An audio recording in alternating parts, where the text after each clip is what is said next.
The Murders in the Rue Morgue. Just as the strong man delights in his physical ability, so the analyst glories in the kind of thinking that disentangles. He is fond of all kinds of puzzles, riddles, and codes. He solves them so cleverly that it may appear supernatural. The chief skill of the analyst lies in knowing what to observe. In the spring and summer of 18-something, I was living in Paris when I met a young man named Monsieur C. Auguste Dupin. Through bad luck, he had lost most of his money, so he had decided to live simply. He spent most of his money on books. We first met in a small library in the Rue Montmartre, where we were looking for the same rare book. I was deeply impressed by his frankness about his circumstances as well as the vast extent of his reading. We decided to live together, so I rented an old mansion in the Faubourg Saint-Germain.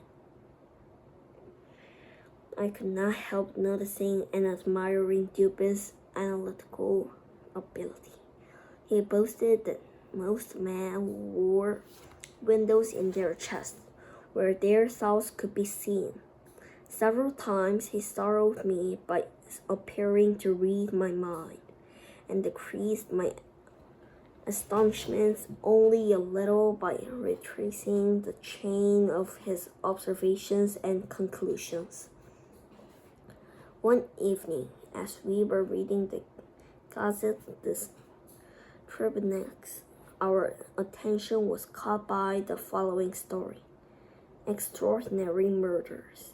This morning at about 3 o'clock, the inhabitants of Quartier Saint-Roch were aroused by shrieks coming from the fourth story of a house in the Rue Morgue, occupied by Madame L'Espagnole and her daughter, Mademoiselle Camille L'Espagnole. The cry ceased, and then some rough voices argued angrily. These sounds also soon ceased. Neighbors, along with 2 police officers, broke in and were struck with horror. The apartment was in the wildest disorder. Upon the floor were 2 bags containing nearly 4,000 francs in gold. The daughter's corpse, still warm, was retrieved from the chimney. On the face were many severe scratches, and upon the throat dark bruises and deep fingernail marks. The corpse of the old lady, the head detached, was found in a small yard behind the building. Summarized interviews in the next day's papers threw no light on the mystery. Isidore mused. A police officer said he arrived at the house about 3 o'clock in the morning. He heard screams. As he forced the gate, the screams ceased. Then he heard 2 voices arguing violently. A gruff voice, apparently a Frenchman's, and the shrill voice of a foreigner. He believed the language was Spanish. Other witnesses mostly agreed that the first speaker was almost certainly French. On the second voice, however, there was no agreement whatsoever. Henry Duville, a neighbor who had been one of the first to enter, thought the shrill voice was Italian, but he does not speak Italian. William Bird, an English tailor, thought it was German. He does not understand German. Another neighbor, Alphonse Gracio, an undertaker from Spain, was sure the voice was English, a language he does not speak. Jules Magnat, a banker, reported that Madame L'Espagnole withdrew 4,000 francs, paid in gold 3 days before her death. A clerk took the money to Madame L'Espagnole. Adolphe Le Bon, the clerk, said he had carried the money only to the door. Paul Dumas, a physician, had examined the bodies. He said that being thrust up the chimney would account for the bruises and scrapes on the body of the younger woman. But deep scratches belonged below the chin, the discolored face, and protruding eyeballs indicated death by strangulation. The mother's corpse was horribly mutilated. He said a wooden club or a bar of iron, if wielded by a very powerful man, could have produced such results. The evening edition of the paper added only that the clerk, Adolphe Le Bon, had been arrested and imprisoned, so there was no evidence pointing to him. "What is your opinion of the investigation so far?" asked Dupin. "I can see no way of tracing the murderer," I replied. Dupin agreed that the police were going about it in entirely the wrong way, and he proposed that we investigate ourselves. We obtained permission to make our own investigation. He examined the house and the whole neighborhood. Dupin refused to talk about his conclusions until noon the next day. He astonished me by saying he was waiting for someone who was involved in the butcheries, though himself innocent. The very features of the crime which most puzzled police, the extreme violence, coupled with the lack of any motive, the inability of witnesses to agree about the second voice. These very features point the way to the solution of the mystery, he explained. He pointed out that each witness had identified the second voice as that of a foreigner whose language he did not know. "How strangely unusual that voice must have been," he said. "It led him inevitably to one suspicion." The police searched for secret ways of escaping from the rooms on the 4th floor and found nothing.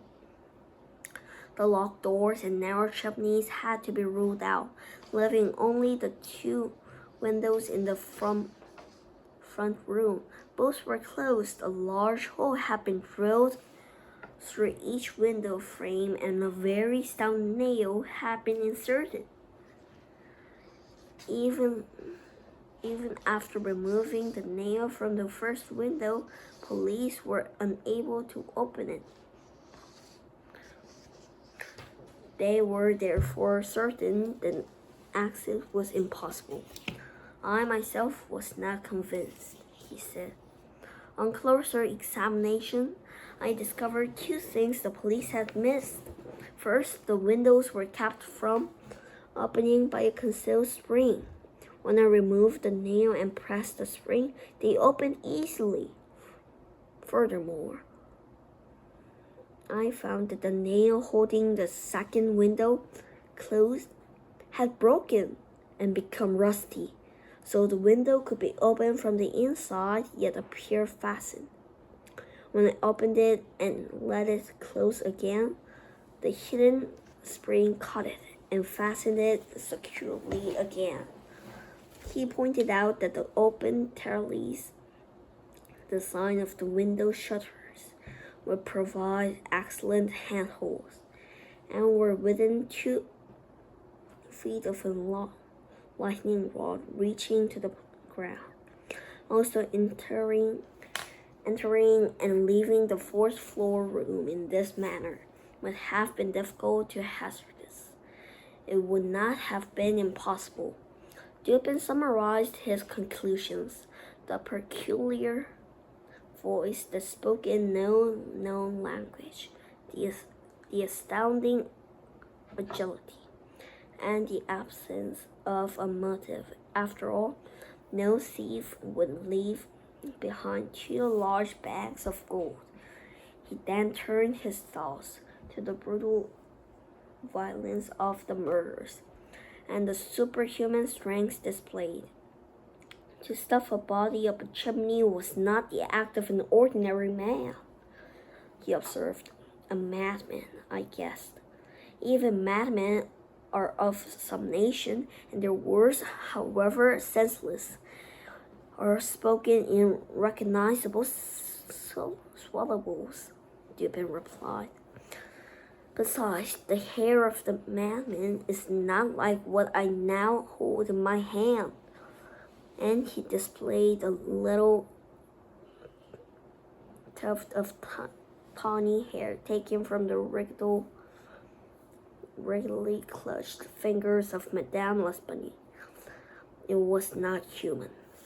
Then, producing a life-size drawing of the bruises and scrapes upon the throat of Madame L'Espanaye, he asked me to place my fingers in the impressions. I was unable to do so. This, I exclaimed, is the mark of no human hand. Now, read this passage, replied Dupin. It was a detailed description of the large orangutan of the East Indian Islands. I understood the full horror of the murder at once. But what of the first voice, the Frenchman? I asked. Dupin explained his guess, that the man was the owner of the orangutan, which had personally escaped. He summarized that the owner had failed to restrain its attacks or to recapture it because of the animal's extreme agitation. He further startled me by showing an advertisement he had placed the night before in Le Monde, a newspaper much read by sailors caught in the boys that followed. Early in the morning of Monday, a very large tawny orangutan, the owner, a sailor belonging to a Maltese ship, may have the animal again. Upon identifying it and paying a few charges arising from its capture and keeping. Call in number Rue Favor Saint Germain, the 3rd floor. How can you know the man is a sailor and from a Maltese vessel? I asked, astounded. Dupin produced a small piece of ribbon he had picked up at the foot of the lightning rod. The form and greasy appearance showed that it had been used for tying a man's hair in a braid such as sailors wear. He explained, this sailor's knot is used only by the Maltese. At that moment, we heard a step upon the stairs. After some hesitation, a man entered. He looked like a sailor. Bowing awkwardly, he greeted us in French. After some discussion, it was established that he was indeed the owner of the orangutan. He expressed his gratitude by offering a reward for its capture. That sounds very fair, said my friend. My reward shall be this. You will give me all the information you have about these murders in the Rue Morgue. As Dupin said these words, he quietly walked to the door, locked it, and pocketed the key. The sailor leaped to his feet, but quickly fell back, trembling violently. Dupin said kindly, do not alarm yourself. I know you are innocent of the murders. You have done nothing wrong. You have nothing to hide. You must, however, confess all you know. An innocent man is in prison for the crime. Only you can identify the perpetrator. After a brief pause, the sailor made a clean breast of the whole affair. He had captured the ape near Borneo.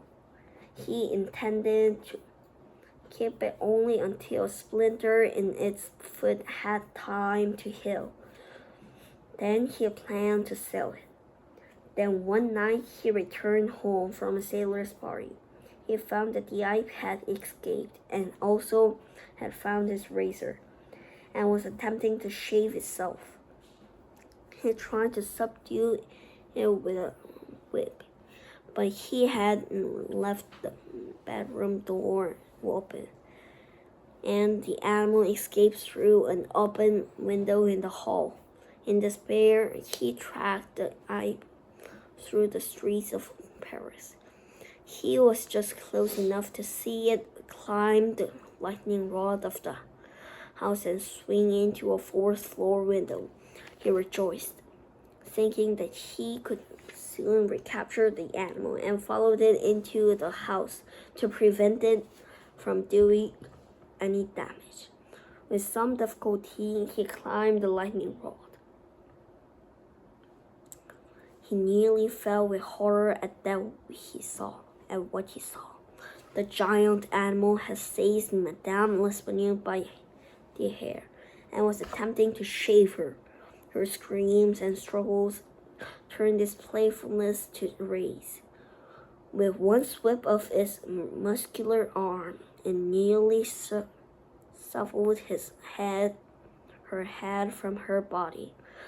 Then it flew upon the girl, who had fainted, and clutched her throat until she breathed no more. Turning, it saw its master's face at the window. Memories of the weep turned its anger to fear. The confusion, it ran about the room, pulling furniture this way and that. Finally, in a vain attempt to hide what it had done, it thrust the young woman's body up the chimney with all its strength, and hauled the older woman's body out the window. Abandoning the ape, the French sailor slid down the lightning rod and hurried home. His exclamations of horror were what the witnesses heard, combined with the jabberings of the beast. I have scarcely anything to add.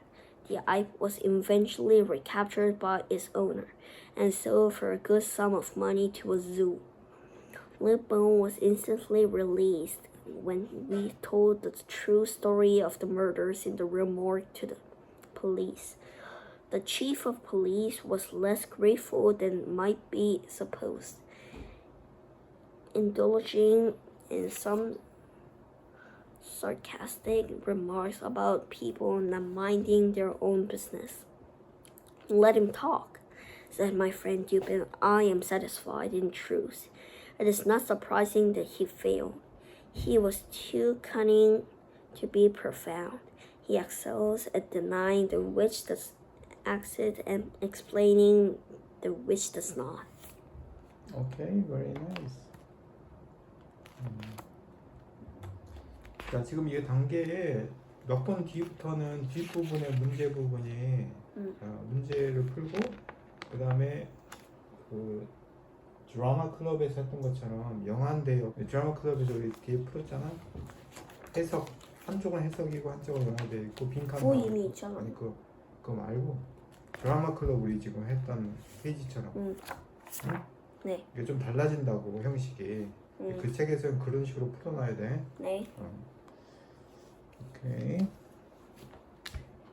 머리가 덥수룩해. 이 책에서는 내용에 대해서 내가 물어볼게. 페이지 6 and 7. 분석가의 최대 기술이 뭐라고 했지? 분석가의 최대 기술이요? The chief skill of the analyst lies in knowing what to observe. 뒤편과 화자는 어디에서 처음 만났지? 원래 파리 루 몬트마르트가에 있는 이제 작은 도서관에서 맨 처음 만났어요. 듀평은 대부분의 돈을 어디에 썼어? 대부분의 돈은 자신의 책을 산. You can answer it in English, right? 오케이. 자, 화자는 듀평의 어떤 면에 감탄했어?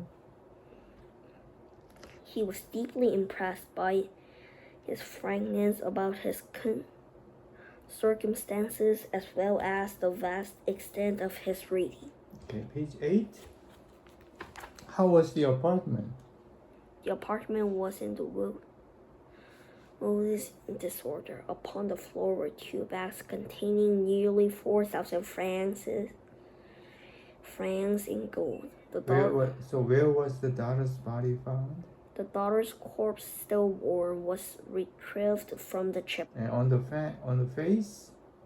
How was the face? On the face were many several scratches, and upon the throat dark bruises and deep fingernail marks. Okay, what about the old lady?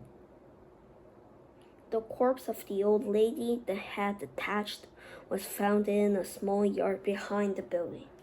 What did the police officer hear? Isidore Musid, a police officer, said he arrived at the house about 3 o'clock in the morning, and he heard screams as he forced the gate.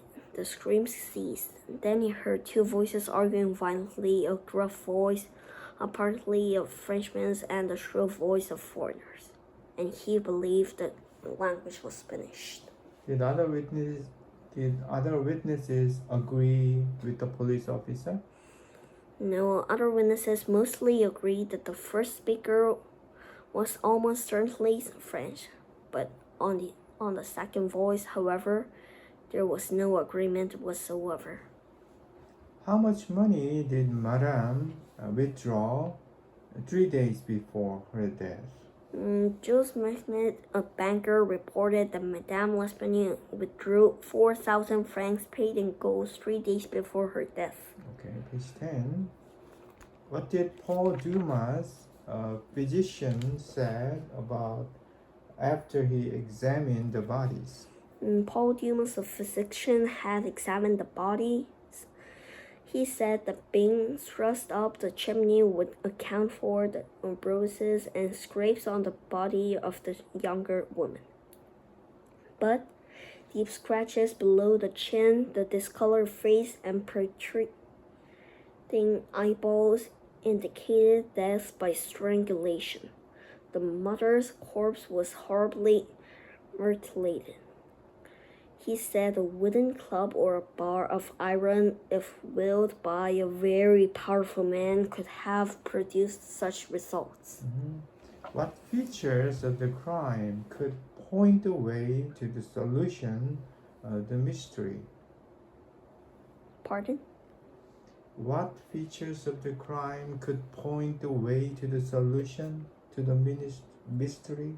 The very features of the crime which most puzzled police, the extreme violence, coupled with the lack of any motive, the inability of witnesses to agree about the second voice, these very features point the way to the solution of the mystery.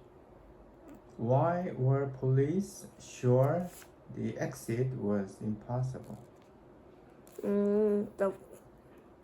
The locked door. The police searched for secret ways of escaping from the rooms on the 4th floor and found nothing. The locked doors and narrow chimneys had to be ruled out, leaving only the 2 windows in the front room, and both were closed. A large hole had been drilled through each window frame, and a very stout nail had been inserted.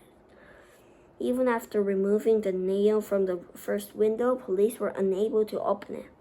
They were therefore certain the exit was impossible. Page 12. What did Dupin find? He found the secret ways of... What is his conclusion? Dupin summarized his conclusions: the peculiar voice, the spoken no known language, the astounding agility, and the absence of a motive. After all, no thief would leave behind 2 large bags of gold. He then turned his thoughts to the virtual violence of the murders and the superhuman strength displayed. What did he find in the wretchedly crushed fingers of her? He displayed a little tuft of tawny hair taken from the wriggly, clenched fingers of Madame L'Espanaye. So it is not human, right? Yes. What about the bruises and scrapes upon the throat of her? It is the mark of no human hand. Page 14. What is the passage about? It was a detailed description of the large orangutan of the East Indian Islands. Who did Dupin think the first voice was? Dupin explained his guess that the man was the owner of the orangutan. What is the advertisement in Le Monde about? It is caught in the boys the canoe. Early in the morning of Monday, a very large tawny orangutan, the owner or sailor belonging to a Maltese ship, may have the animal again upon identifying it and paying a few charges arising from its capture and keeping. Cohen number Rue Morgue, Saint Germain, the third floor. So what is the ad in Le Monde about? Le Monde about orangutan. It was about a very large Tawny orangutan. caught early in the morning. Yeah. Did Dupin think the sailor was the killer? No, he. Okay, page 16. Where had the sailor captured the ape? He had captured the ape near Borneo. He intended to keep it only until splinter in its foot had time to heal. So what did the sailor find when he returned home from a sailor's party? Then one night he returned home from a sailor's party. He found that the ape had escaped and also had found his razor and was attempting to try to subdue it with a whip, but he had left the bedroom door open. So, what did the orangutan did? He found that he found the ape had escaped. Right. What did the ape do with her? The giant animal had seized Madame L'Espanaye by the hair and was attempting to shave her.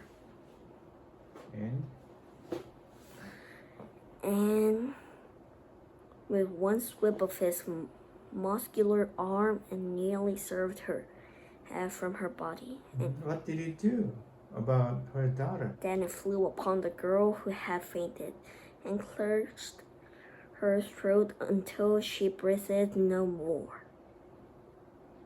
Sure.